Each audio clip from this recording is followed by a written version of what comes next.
Voir depuis cette terrasse, eh bien, les gens qui courent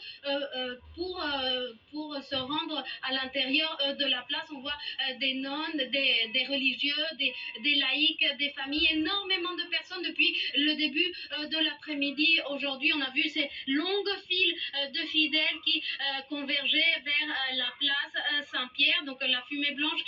à 18h, ça veut dire que a priori, c'est le résultat au premier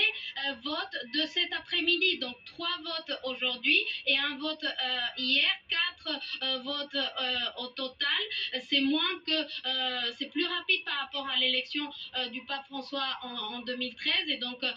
voilà a priori une surprise, une surprise pour cette journée. On s'attendait à peut-être une fumée blanche, mais plus tard ce soir à l'issue du quatrième vote de cette première journée, deuxième journée de conclave. Oui, parce qu'il faut dire, hein, Natalia, qu'avec 133 cardinaux électeurs, on touchait là un record. Le pape François avait désigné 108 cardinaux électeurs tout au long de son pontificat. Et donc, ces cardinaux électeurs, pour la plupart, ne se connaissaient pas avant même d'arriver ici à Rome. Beaucoup ont fait connaissance entre eux à l'occasion des congrégations générales, les jours qui ont séparé le décès du pape François de l'ouverture du conclave hier, l'occasion d'échanger, de faire connaissance et également de faire part de leurs objectifs, de leurs ambitions pour l'Église. On craignait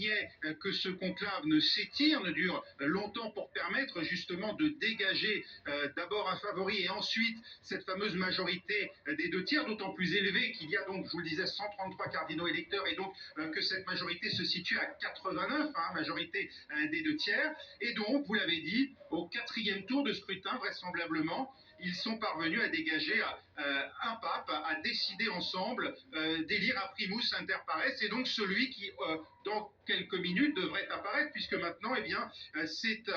il est choix un Français, hein, le protodiacre Dominique Mamberti, par la célèbre formule, hein, Habemus Papam, de faire savoir au monde que ça y est, Rome a un pape, mais d'ores et déjà, le bourdon de la basilique Saint-Pierre résonne derrière nous, signe que, eh bien, nous nous sommes pas trompés, hein, nous ne sommes pas albinos, c'est bien de la fumée blanche qui est sortie de la chapelle Sixtine. Effectivement, et il faut dire, c'est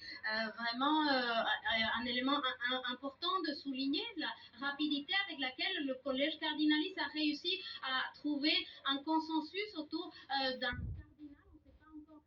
de qui il s'agit, mais trouver 89 voix parmi les 133 cardinaux électeurs,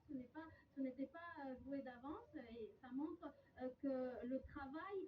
pendant les congrégations générales dont vous parliez, cette période de pré-conclave qu'on a vécue pendant 12 réunions très longues pendant lesquelles